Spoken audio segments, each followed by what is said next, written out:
Okay. So I decided to write this book because I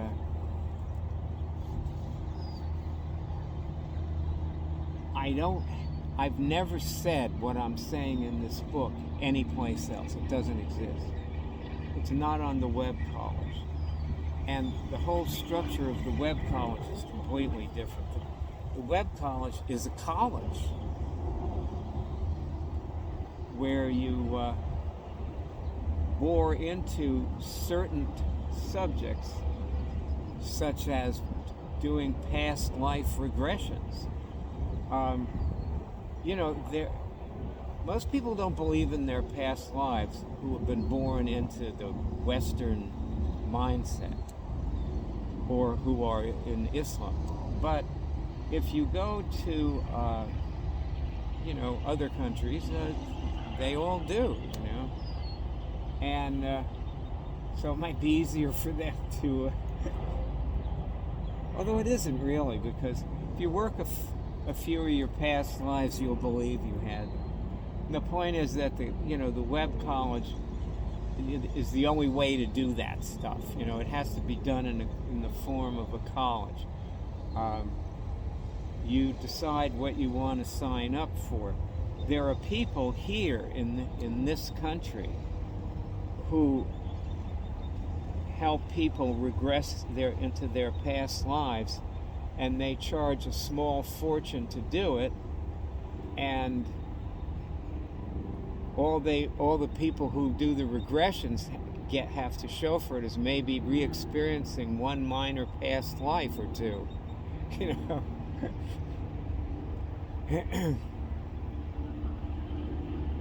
And then there's Scientology, which is more targeted. And Scientology is a religion. And so are these other things that I'm going to talk about, like this particular section of the book is about manifesting. And but what I will say about that when people study their past lives, they often only do that. That's the only thing that they do, the only thing they focus on.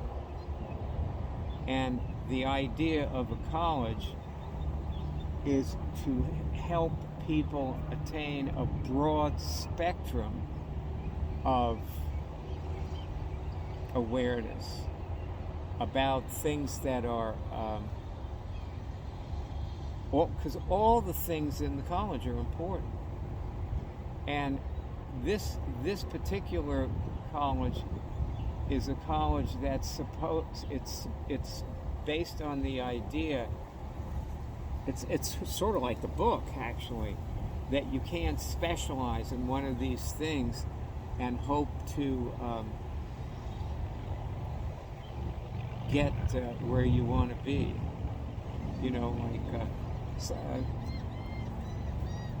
Scientology has a big focus on out-of-body experiences, and we don't focus so much on out-of-body experiences as in using our bodies to get results with people other than us, because you can read anybody's you can read anybody's other bodies, like you can read anybody's gravitational or spiral body or whatever. And sometimes you need to do that to understand the person who you're dealing with. So this particular approach is very helpful in dealing with people.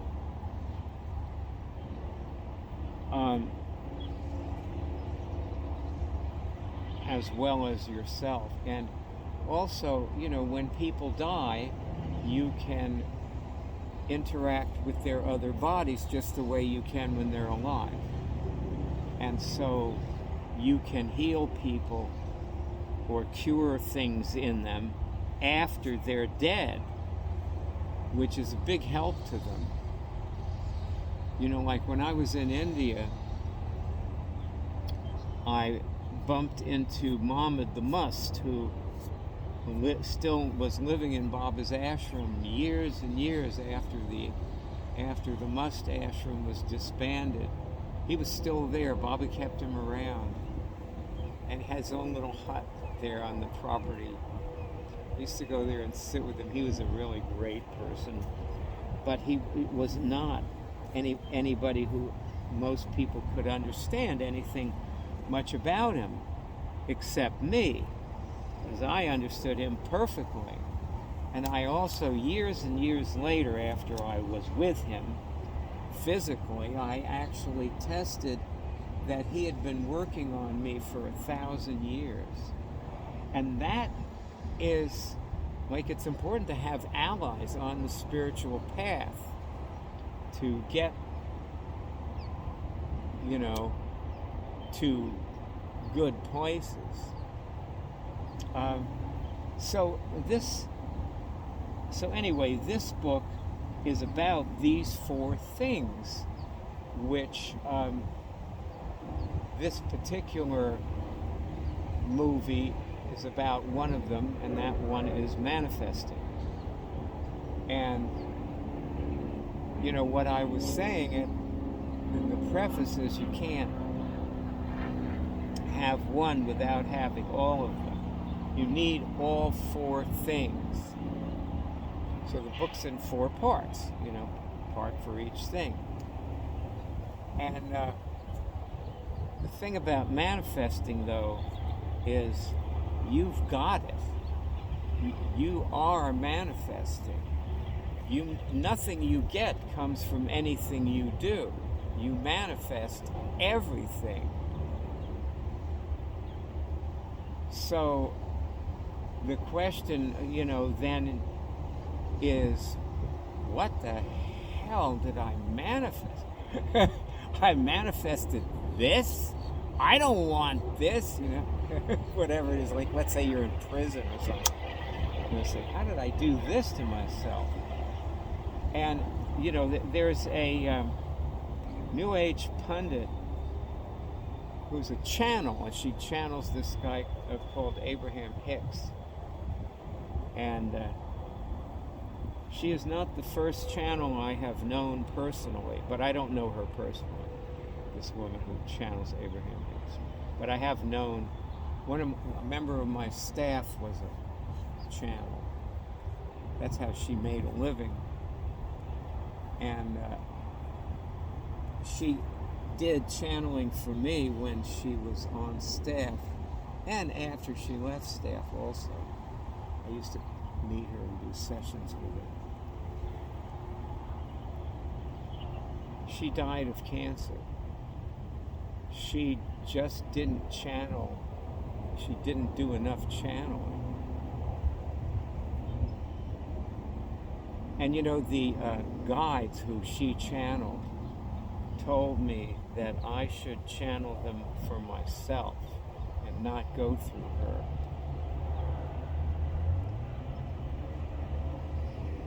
You know, it was like, you know, they were telling me I needed to graduate, you know, and just be more of who I am.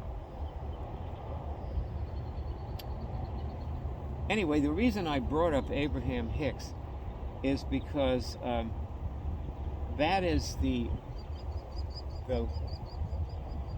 group that I know the most about, that focuses on, because I listened to a bunch of YouTube movies of them. You know, that's all I did. And not that many either, probably 10 or something, 5. You know, not the whole movie either a lot of times, but I just, you know, browsed around, so I got a sense of what they're doing. I used to teach manifesting. I did courses. That was what I did for a living before Unix came along. And I made millions teaching manifesting.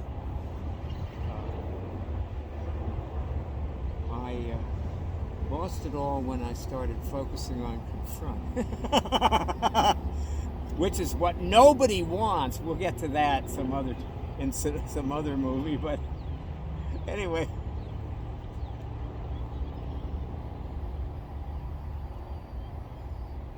See, the thing about conditions, there's a lesson in the Cure College about conditions. And it's a huge lesson. One giant, text file. And one of the things it says in it is, stay away from focusing on what you don't want. This is what most people do. They focus on what they don't want. Like, you don't want to get thrown out of your apartment, so you're a slave to paying the rent. It's like, so you just can't focus on things you don't want, because you are going to truly interfere with attracting what you do want. And anyway, the reason that as I was starting to say 5 times, the reason I brought up the Abraham Hicks thing is that in one of these videos that she did these videos of her interacting with people in her workshops, which she does on cruise ships. And the workshops are very inexpensive. She charges a lot less than I used to charge. It's like maybe $1,000. But the cruise ship costs $12,000 to go on. so it all balances out. Anyway, but that's what she likes doing, this lady. So she was talking to this guy who has cancer. And he was saying, won't doing a medical treatment for cancer, interfere with me attracting the cure? Because that's the way they see the law of attraction, that's what they call it. They call it the law of attraction. And for whatever, it's not law.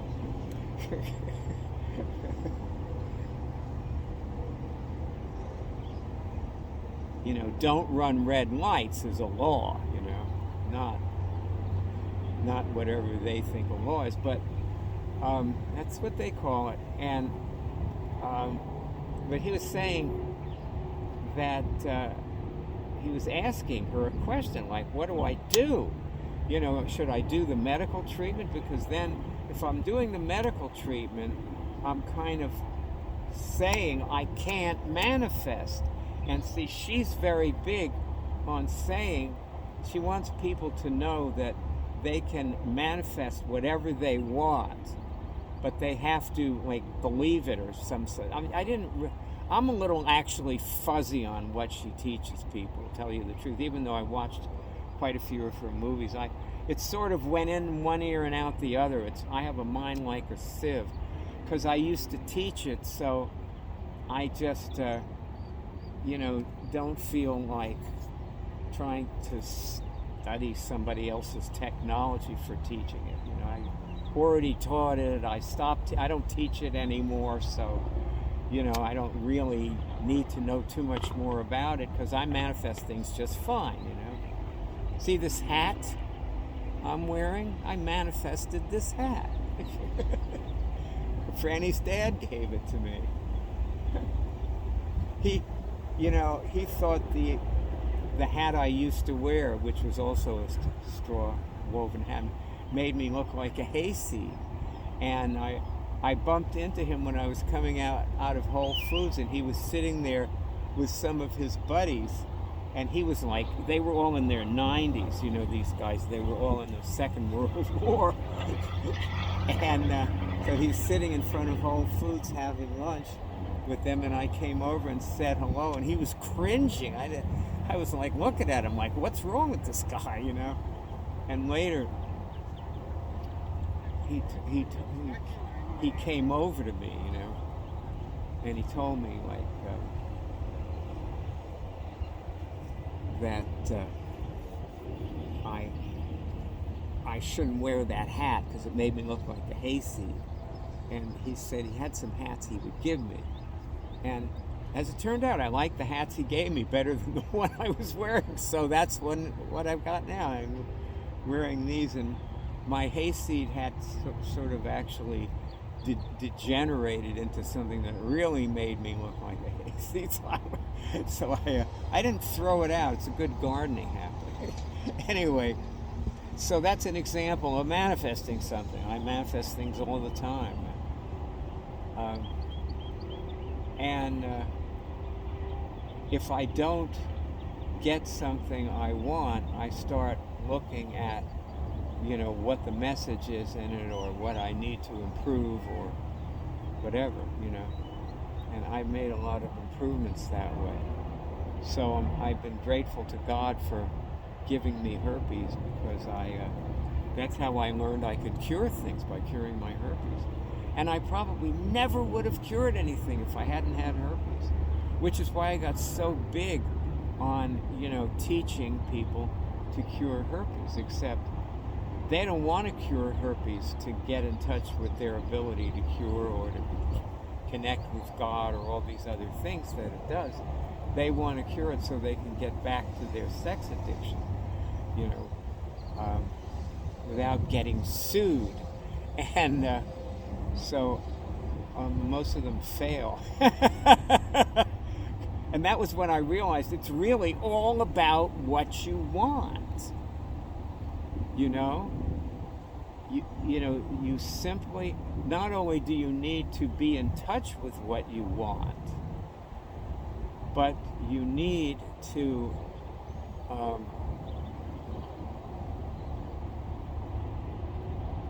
you actually need to adjust what you want. And it's great to see, I can test, I want to make money today, and I get a yes, I want to make money today, and I have no problem getting a test on that. If you have no idea what testing is, this is what it is. My finger moves, usually my pinky. It's easier to show you with my bigger finger. And of course I wouldn't want to use this finger. Anyway, never mind that.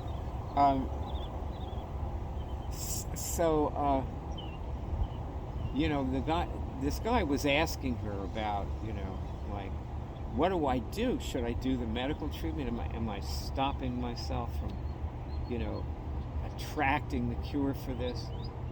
And she said that she couldn't advise him, because she said that she wanted people to do her workshops, and that nobody would do her workshops if she said, well, these are a substitute for medical treatment. They'd put her in jail, if she said that anyway, because she's not a religion. Which, see, the truth is, what she's doing is a religion. I mean, if you talk to the people who are involved in it, you will see very clearly that they are practicing a dogmatic and sort of like her religion has a whole set of rules that you have to follow, or you're sinning. I mean, they don't call it sin, but you have to follow these rules, or you're not going to get what you want, or you're not going to manifest. There are consequences for not following the dictum, and so on.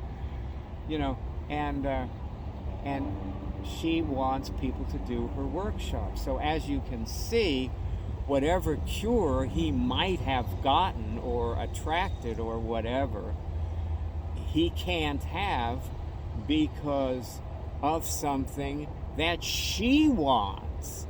So again, and he wants to be her student, and she wants to have students. So she doesn't want to, cure his cancer. Having students is more important to her than curing his cancer. Whether or not he could attract the cure for cancer or whatever with her methods, I have no idea. So that might be impossible too, because from what I know about the way I cured cancer, which I did, I was walking in a parking lot one night after a movie. It was a very large parking lot at this huge shopping center in Philadelphia called Franklin Mills. And almost everybody had left the parking lot. It was nearly empty because it was like 11:30 at night. The theater crowd had left. But I decided I was going to take a walk around the parking lot and do some testing. And I don't know where I got the idea, but I actually decided I was going to test myself for various diseases, which I'm glad I did, because there's now a lesson in the Webb College about testing yourself for diseases that you have no symptoms for, okay? Because let me assume that you have no cancer symptoms. Well, guess what? You can still have cancer. And at some point, you could even have symptoms. You know, it's not too late to get cancer, you know? What fun! What fun! Oh boy, what fun! Anyway, so I was testing, do I have any, this is how you cure something, do I have any cancer in my gravitational body? And I got a yes on cancer, so I removed it. I didn't get a yes just now because I don't have any. But then when I said, and I got a yes on it, I got a yes because I did get a yes at the time. So like, a lot of the time I'm always testing. Like, you know, when I'm making these movies, a lot of times my fingers move spontaneously. A lot of people get spontaneous tests. You know, that's how I found out about Jim Collins. Here's another manifesting story. Manifesting, may it ever wave. We have like a former player in our old courses where we taught, you know, manifesting, called Ed Lewis, who then came down to Philadelphia after I stopped doing those courses. I was living in Philadelphia at the time in a gigantic mansion in a park. And he came down and he used to come spend weekends with us. He would assist, and you know, he was an assistant for years with my other courses. He would assist in Philadelphia, which we always had things for him to do, but also we would hang out and he would learn. And it seems to have had no effect on him, because now he doesn't seem to want to get in touch with me, which is his loss. But anyway, at the time he wanted to be there, and he learned to test. And he never thought, I don't think, that he could cure anything, but what he did know was that testing was, you know, there was a it was real. He was getting information from somewhere. And he lived in New York, so he used to come to Philly to be with us. And so he'd go back to New York to his job, and he went to New York. He was in New York on his lunch hour, where he worked in mid-Manhattan. And as he was passing one of the main bookstores, probably a Barnes & Noble up on Upper Fifth Avenue, and as he was passing it, his finger started moving. And so he followed the thread. He decided to test, should he go into the store? And he got a yes. And was he supposed to buy a book? And he got a yes. And he tested through the bookshelves, you know, through the sections. And he found that he was supposed to go to the business book section, and he went there. and he tested for a book.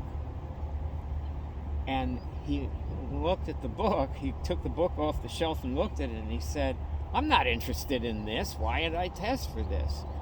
And then he got the idea, because we had taught him some good lessons about testing. And he got the idea, is it for me? And he got no. So he realized that the book was not for him. And then he started testing through people he knew, and he tested that the book was for me. And so he bought the book, and the next time he came to Philadelphia, he gave me the book. The book was built to last.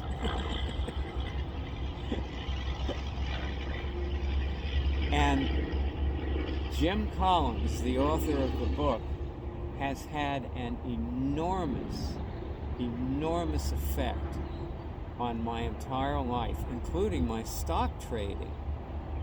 And as far as stock trading goes, for stock trading, I think that the best book by Jim Collins is Grade by Choice. That's the one I would recommend. But anyway, that's an example of me manifesting something that changed my whole life. And manifesting it through another person by caring enough about other people to have this person down to my house and give him lessons in how to do this. Which, see, a lot of times the things you manifest are not the things that you think are supposed to come from doing things that you think you should do. Like when I decided to help him, it wasn't that I, wanted to have, him give me a book. I had no idea. Or I would have just bought the book for myself. It was to obviously to create a student, an ally, a friend, somebody who would be of use down the line. And that didn't happen. But what happened was I learned.